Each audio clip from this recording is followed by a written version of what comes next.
Hello everyone, welcome to Fifth Element Tarot. My name is Juan and Capricorns. I'm here to do your September 2020 read for Capricorn, Sun, Moon, and Rising.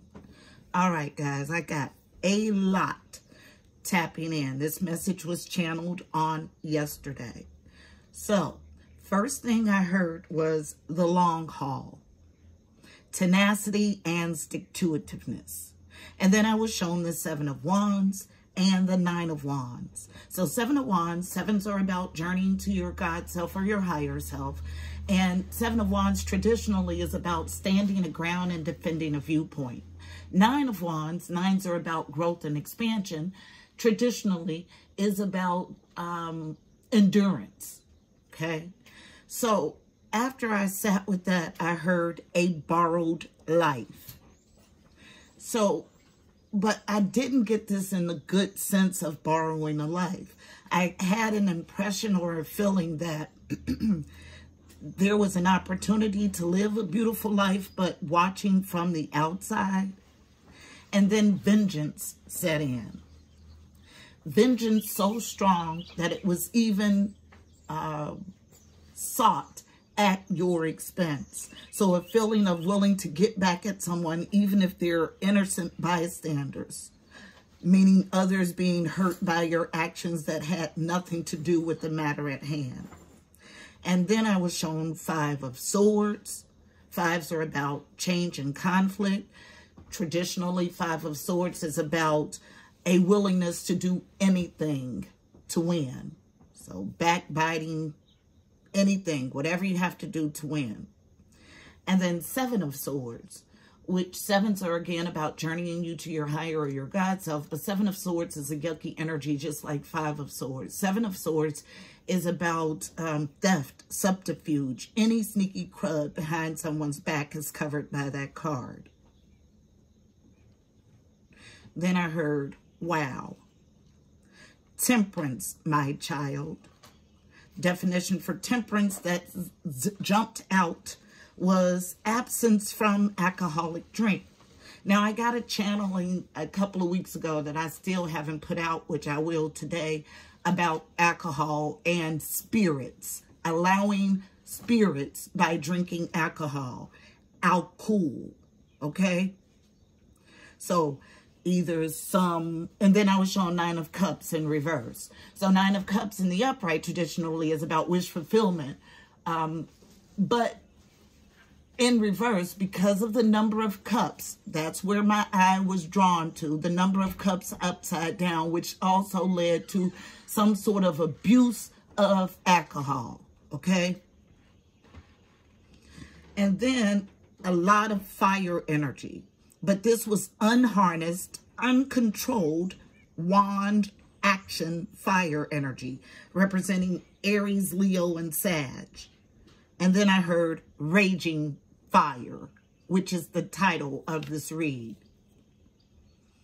Then I was given angel number 942. Angel number 942, nines, growth and expansion, 4, foundation, stability, family, home, and 2, balance, partnerships, and or alliances. The angel number meaning, though, is to focus your efforts towards finding balance and harmony in all areas of life, spending energy and time devoted to your personal spirituality.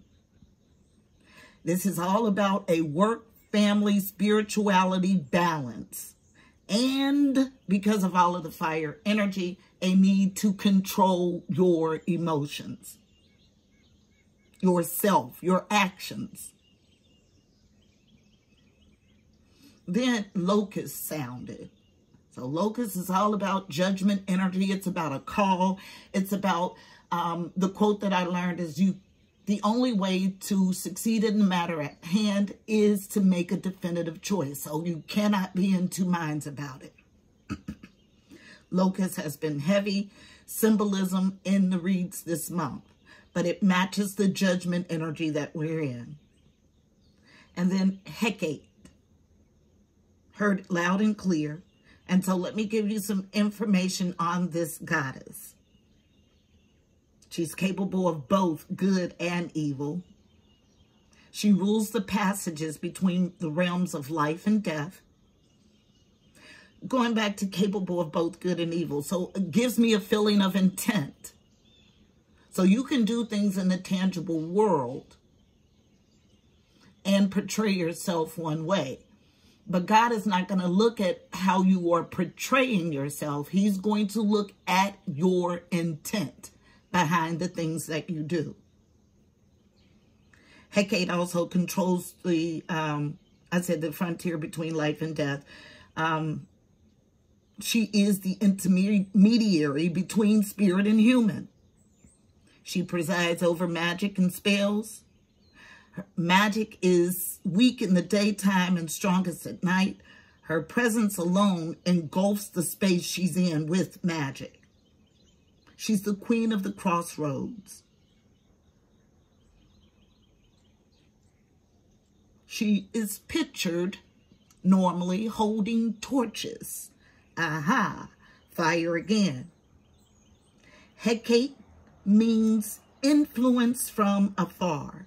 She rules wisdom, choices, victory, vengeance, so second mention of vengeance so far, and travel.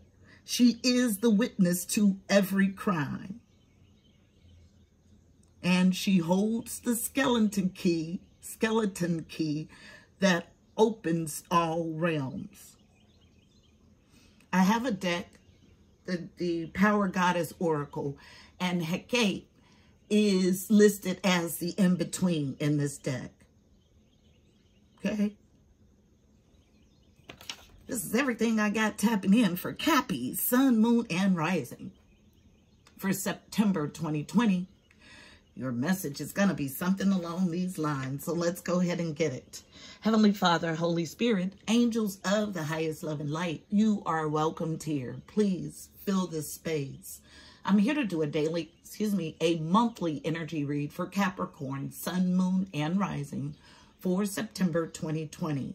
Please give us a clear and concise message using me as the channel. You know how I read. Thank you. So the overall read on the energy is coming from The Universe Has Your Back. Wrapped in orange for the sacral chakra. Sacral chakra is about creative energies, pleasurable energies.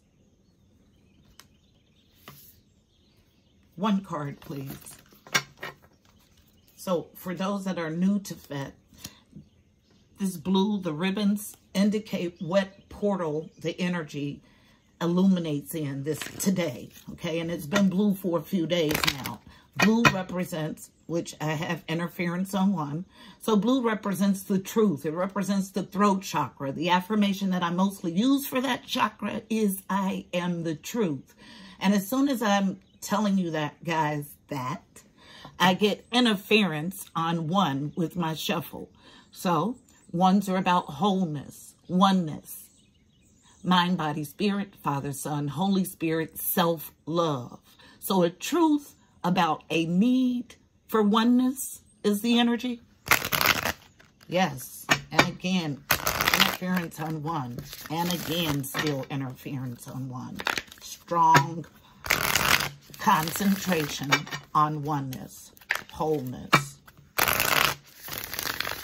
One card, please, as an overall read for September 2020 for Capricorn, Sun, Moon, and Rising. Thank you. All right. Falls strong on feminine nurtured energy. Comes out unknown. We'll also look at the bottom of the deck. Just a second. Okay, guys. So my sage is out and I have to light it, okay?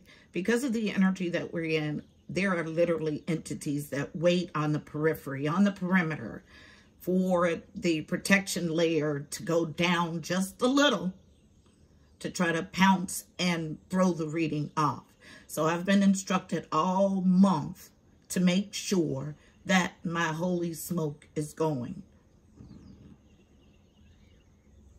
So I may have to pause periodically to do that. So here, falling on feminine nurtured energy, unknown. upright. Yes. The healing occurs when I give myself permission to feel whatever feelings live below the triggers. So someone triggered. But the healing comes when you allow those feelings. So let me tell you about shadow work and the way that I work through my shadow. It's not about not feeling those feelings. We are human we are spirit having a human existence. So we're all emerged in this physical existence. So you're gonna feel the feelings. You are to allow those feelings to rise up. You are to process them and feel them fully. Don't squelch them. Don't push them down. Feel them fully. After you allow them to present and work through them, feel them fully.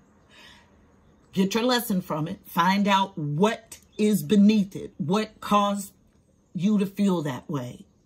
Okay? Work with that energy. If it's helpful, keep it. If it's not, discard it.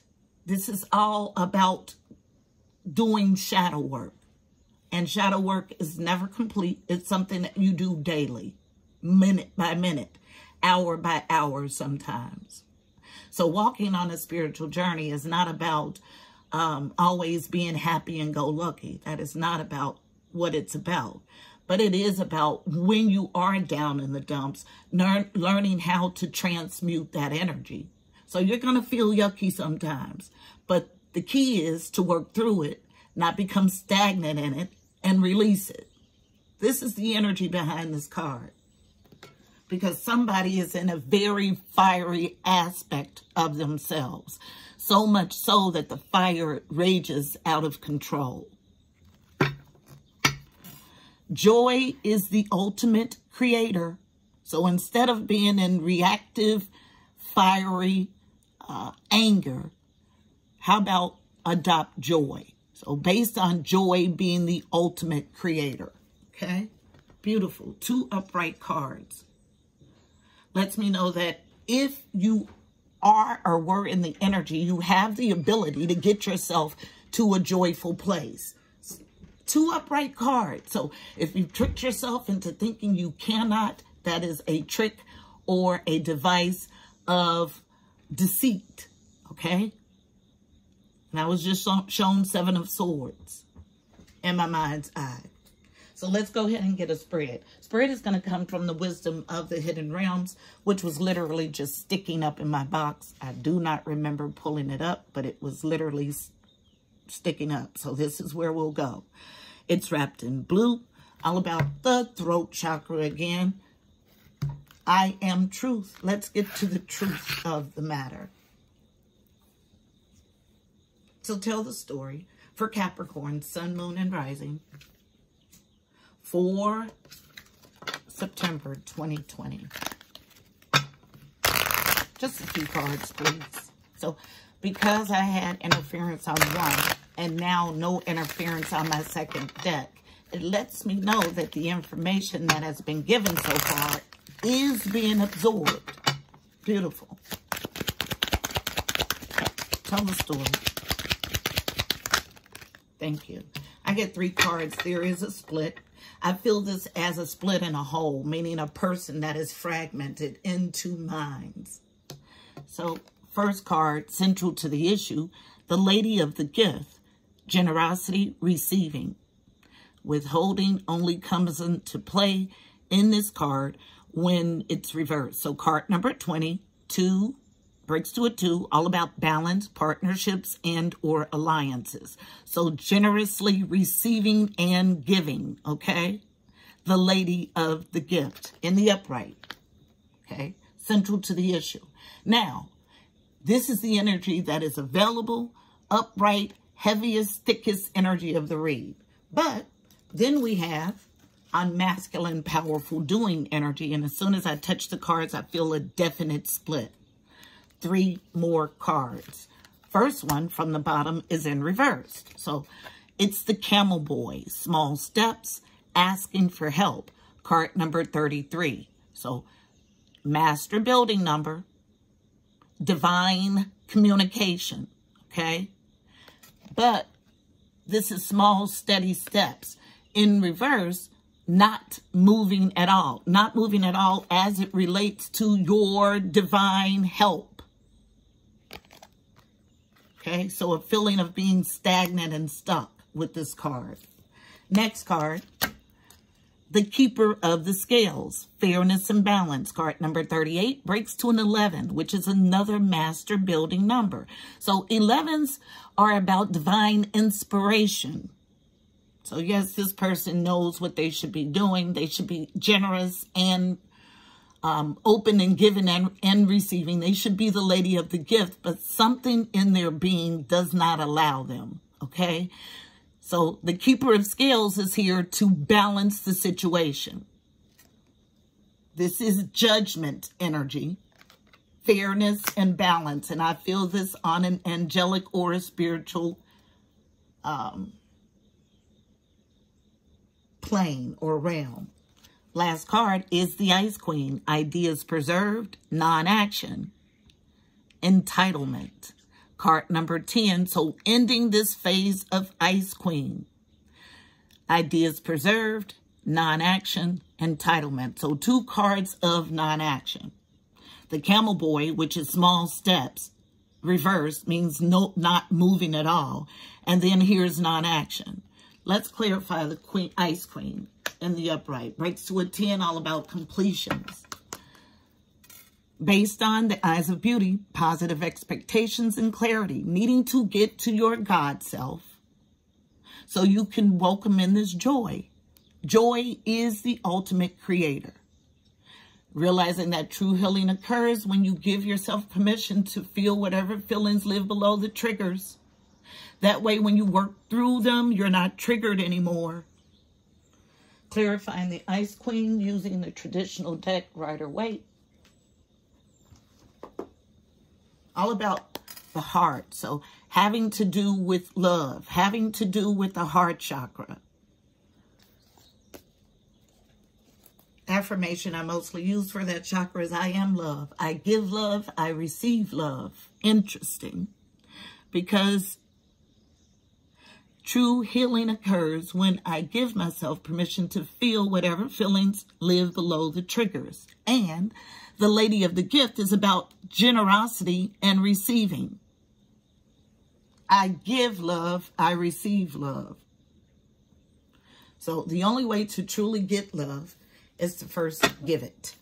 The life is a mirror. So needing to see the eyes through the eyes of beauty. Having positive expectations and clarity based on it. So why is the Ice Queen here? Ideas preserved and non-action. So I was just shown 7 of Pentacles energy. 7 of Pentacles is about taking a step back to evaluate. Will I get from this harvest the things that I want? Thank you. Thank you. Thank you. Thank you. Here's our 7 of Swords. All right, so let's see what we have. First card falls all the way over here on feminine energy, and it comes out unknown. So the Wheel of Fortune is here, okay? In the upright, although I do not feel it completely upright. Super interesting. So this is all about the Wheel of Fortune, getting out of the universe, those things that you put in, okay? So if you've been virtuous in doing those things that you've been called to do, then you'll get good things in return. And the reverse is true. So Wheel of Fortune energy is here. So ideas preserved and non-action in Wheel of Fortune energy. Falling right here on the card, unknown, misjudgment. See, I tell no lies. I do not feel this completely in the upright, okay? Misjudgment. Judgment is off. and having something to do with some sneaky crook behind someone's back. So I saw the 9 of Cups reversed. Here's the 10 of Cups. So even more cups than I saw in my mind's eye reversed. Okay. So 10 of Cups in the upright is about ultimate joy and celebration. Happiness, ultimate happiness in this realm. It's reversed. So on IG, I got 2 cards. And as I pulled the base of the deck, it was about miracles, or the conduit for faith, or hope is the conduit for miracles. And as I touched the bottom of the deck, I felt this overwhelming heaviness of despair. Somebody in serious despair. This is the same energy I was just made to feel in this 10 of Cups. Okay, reversed. Why? Because there's a need to come out of 7 of Swords energy. And I feel it comes in the upright, but I feel it's still active. So 7 of Swords is theft, subterfuge. Any crook behind someone's back is covered by this card. So a need to leave that energy behind and to get into teamwork, wholeness, oneness with the universe, mind, body, spirit. Okay? Separate line. This is all about 2 of Cups energy. Okay? In the upright, as a challenge though. So in the upright, it's my yummy stuff. Mutual adoration, love, and respect. It's indicative of a soulmate union, but it causes a challenge. And instantly I know this non-action, this stalemate, it has absolutely to do with someone being off. Because if you're fragmented in self, everything that you create is going to be of that same energy. And off thinking here with this 2 of Cups. As a challenge, laying your burdens down. 10 of Wands. So we have 2 10s here. So a completion, without a doubt, 2 times. 10 of Wands is about being at the end of a burdensome phase or life phase. All you have to do now is lay the burdens down. But it's a challenge. It comes out as a challenge. Clear and concise read. Be careful, because this is off thinking. This does not feel upright. I believe this is something that you've convinced yourself is in the upright. Okay? Could be 2 sides of the story, but I feel this as one fragmented entity, person, human. At the base of the deck, yes, absolutely. Heavily in fighting and competition. 5 of Wands. Everything I tapped into right here on the table. Okay? Someone's actions are off. The fire was raging. That's the title of this read. Temperance, my child. All right, let's get us a card of advice for navigating this energy. Can you see the whole spread? So let's get us a card of advice. Yeah, this is a clear and concise read. You are to welcome joy as your ultimate creator. That way, if you're creating from joy, you get back pure, simple joy. And with the presence of Goddess Hecate, you are to be very careful of your actions.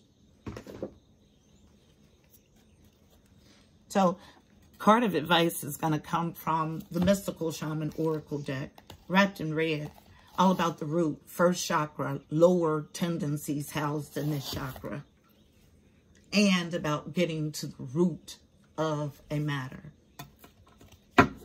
Yes, if you're operating from your root chakra, you're operating from your first chakra, and that indicates lower vibrations. Absolutely. One card.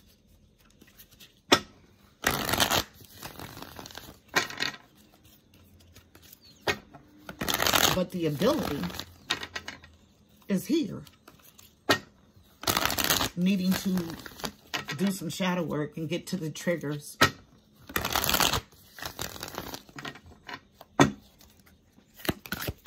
One card, please, for navigating the energy in this spread. Capricorn, Sun, Moon, and Rising for September 2020. We'll look at the base of the deck, but I believe there's more than one. So let's see, falling right here on a need to come to wholeness, okay? That's what seems in my mind. So Earth in reverse. Card number 17 breaks to an 8. 8s are about movement and abundance in reverse. Movement and abundance here on the Earth plane in reverse. So another card of stalled, okay? Not in the gathering phase. Card number 21, the gatherer, breaks to a 3. 3s are all about connection and communication with the angelic realm. So not gathering your information is the energy I get. Super interesting. And needing to take the trek up the holy mountain. So both these cards come in reverse. Not, but yes. So let's read yes. Card number 25, the holy mountain. 7s are about journeying to your higher self or your God self, okay? About taking a trek so you can look at things from a manageable perspective. 25, because someone is definitely overwhelmed and unable to control their emotions up to this point and needing to get to their higher selves. Because you're in misjudgment and on the wrong end of the wheel of fortune. I left it there because this is how you see the situation. The essence. Native people around the earth recognize mountains as a place of great power where one encounters spirit or where the gods or goddesses reside. In ancient Greece, Mount Olympus was the home of the 12 main gods and goddesses. Interesting. In Tibet, pilgrims circumvent Mount Kailash to bring prosperity. In Peru, pilgrims climb the ice-capped Mount Augustnate to receive the starlight and bring fire to the earth. The invitation. The holy mountain invites you to go on a sacred pilgrimage to acquire vision and perspective. First, you must accept the present situation as an opportunity to discover higher understanding. Find a sacred altar where others who have come before you have prayed and found wisdom, and make your offering there. Interesting, the Hecate also covers wisdom. And make your offering there. Make a commitment to... Okay, my apologies. It'll have to be stitched. As soon as the sage went out, so did the camera. Okay, so I did go back to find out. I believe I was in the middle of the invitation for the holy mountain. First, you must accept the present situation as an opportunity to discover higher understanding. Find a sacred altar where others who came before you have prayed and found wisdom, and make your offering there. Make a commitment to walk with courage, love, and compassion until you see with clarity the perfection of all. The medicine. When the holy mountain shows up, it's time to be active. So you got all of these cards of stalled activity, okay? Someone seriously stuck, but in fiery, uncontrollable emotions. So it's time to be active. Do not let your doubts deter you and keep you bound. This is a time to leap over challenges and to remember that from the top of the mountain, there are no obstacles, only beauty and an unobstructed view of the entire earth. And there is no need to go shopping for the right hiking boots or camping equipment to climb the holy mountain. You already have all the gear you need. Overcome lethargy, indolence, and light laziness, as these are the real obstacles. Okay, so it is time to get into your oneness, your wholeness, your self-love. This is your mission. Time to take the trek up the holy mountain. The base of the deck, the upper world reversed. So many indications that you are off. I told you this was not, it didn't feel upright. This is what you've convinced yourself. But in actuality, it is reversed. Whatever you're doing has you on the wrong side. So upper world reversed. Okay? So, Cappies, this is your message for September 2020. I hope it was helpful. Please don't forget to like, share, and subscribe. Also, check out the description box below. You'll find additional helpful information about this read, angel numbers, numerology, additional insight. Also, go follow on IG. I'm there 7 days a week with the card of the day at 5th Element Tarot 777. Until next month, my beautiful people, I'm wishing you miracles and blessings. Namaste.